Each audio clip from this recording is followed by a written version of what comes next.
pointed fangs, I sit and wait. With piercing force, I dole out fate. Over bloodless victims proclaiming my might, eternally joining in a single bite. What am I?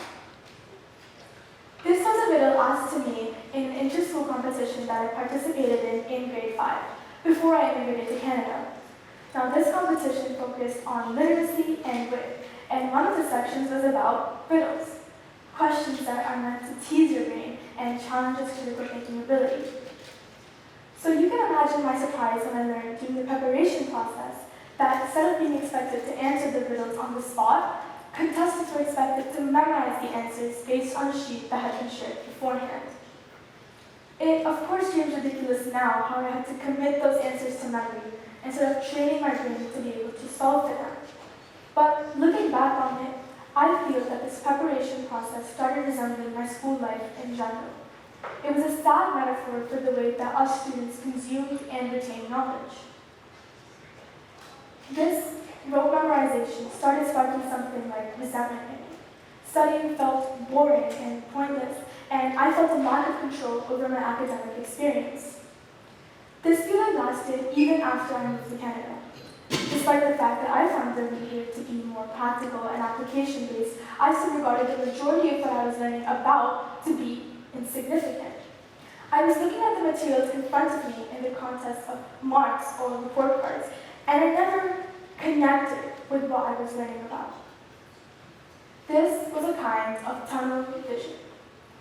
I was going to school and learning, but only for the sake of gleaming grades and perfect report cards. I was learning for the sake of being able to put my education on paper. And it wasn't just me. I saw my classmates, my peers, my friends feel this way as well. The struggle to feel fulfilled in my education seemed universal. And it was born of disinterest and disconnect, of tedium and rote memorization. And it bred nothing but resentment and exhaustion.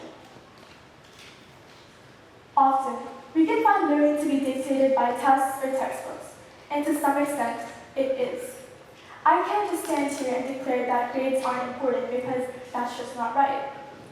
However, along the line, as I would go to school, pay attention in class, and put effort into my work, I lost scope of what education should truly entail.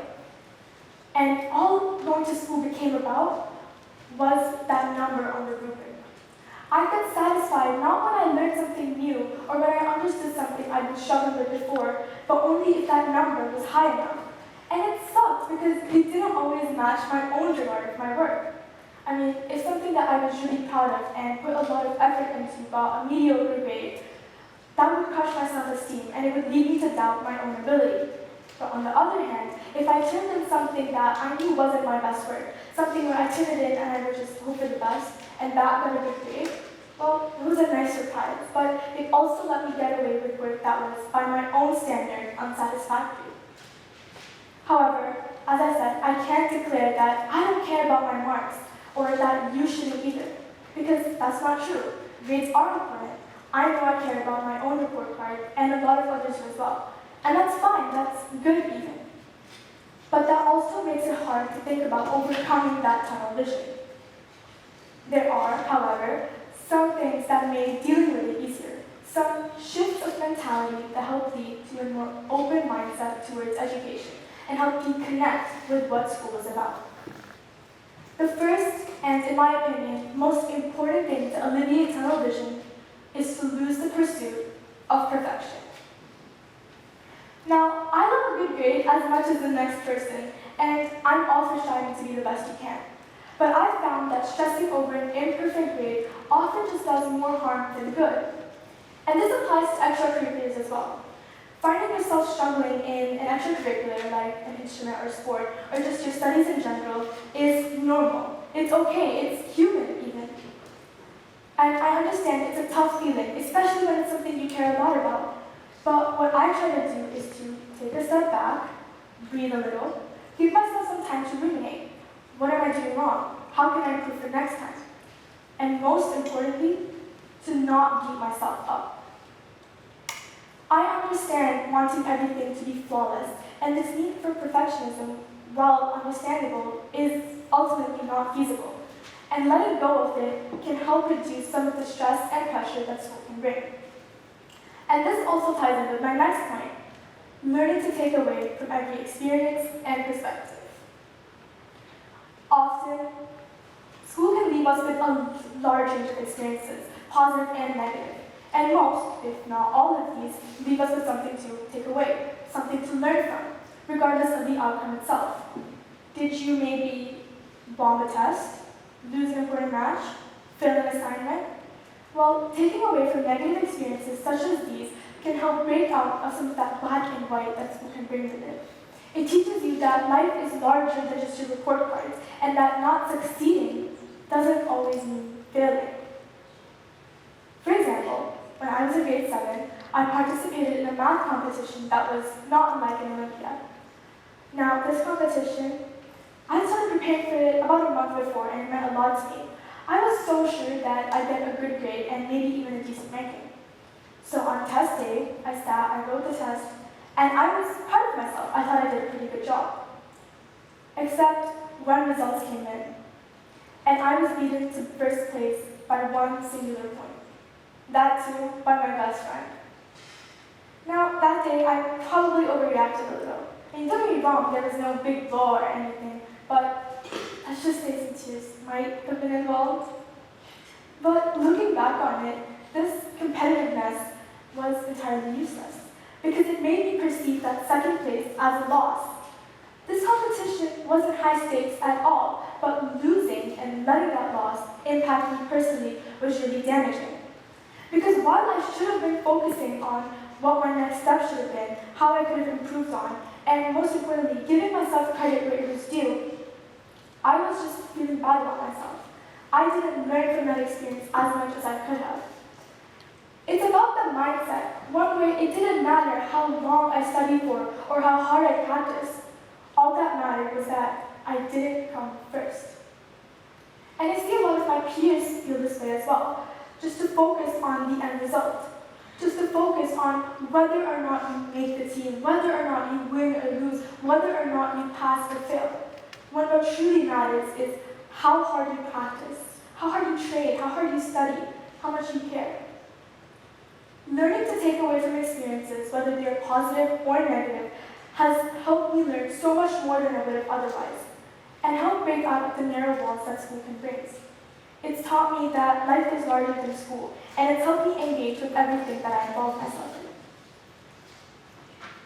The third and final mentality shift that helps alleviate my tunnel vision is to reflect on why we do need what we learn at school. As I mentioned before, one of the factors in my tunnel vision developing in the first place was how what I was learning in school felt insignificant or useless. However, I've come to realize that the things that we learn do give us important skills that will help us throughout our adulthood. And I know it sounds kind of silly and way too much like a teacher saying, "Guys, I promise this will help you in the future." But they really do leave us with some skills that impact us and help us whether we be children or adults. For example, science and social studies teach us about the world and the physical and social systems that keep it running. They teach us how discoveries, inventions, and innovations are both the cause and effect of progress, and inspire us to move forward on our own. Math teaches us creative thinking and analytical skills. It teaches us to problem solve based on formulas, rules, or facts that we know from our previous knowledge, teaching us to disentangle complex problems and ultimately take it slow, go step by step. And English teaches us media literacy and reading comprehension. It ensures that when we see a piece of text, we don't just blindly believe it. We can read between the lines, really process what we see, and compare what we know with the new information in front of us. These critical thinking skills are increasingly important, perhaps even more so in today's competitive and misinformation-littered climate. However, to say that every subject has its own merit and is useful is not to say that it's undeniably engaging. Our school system isn't perfect, and it won't leave everyone with a perfect or fulfilling learning experience. But much can be done to change that. The conversation of why so many students feel disconnected from their education is an important one to have, and as tough as it may be, we need to start having it. Moreover, change can start at the student themselves. Learning to engage with what's in front of you because you want to, not because you have to, can help break you out of the tunnel vision. And identifying tunnel vision as a common phenomenon and recognizing it as a problem is important because that recognition lays the foundation for progress, brick by brick. I can readily admit that, well, school sucks sometimes. It's not always easy, and appreciating it in another light can be difficult. I still fall to tunnel vision sometimes, despairing over the pointlessness of learning cell anatomy. And this just shows that overcoming tunnel vision isn't a straightforward or one-and-done process. However, it can lead to a more engaging future, helping you realize the true scope of education, and ultimately breaking out of the narrow walls that school can build with it. Overcoming tunnel vision on an individual scale will leave you with important skills and a mindset that will help you throughout your entire adult life. And in the bigger picture, it can lead to a future where a better future for education, where no student dreads coming to school every day. And that's an important step for society and for every individual. I mean, there's so much to learn from and about the world, and you yourself can spark the change.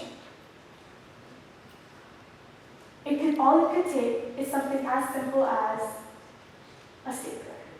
Thank you.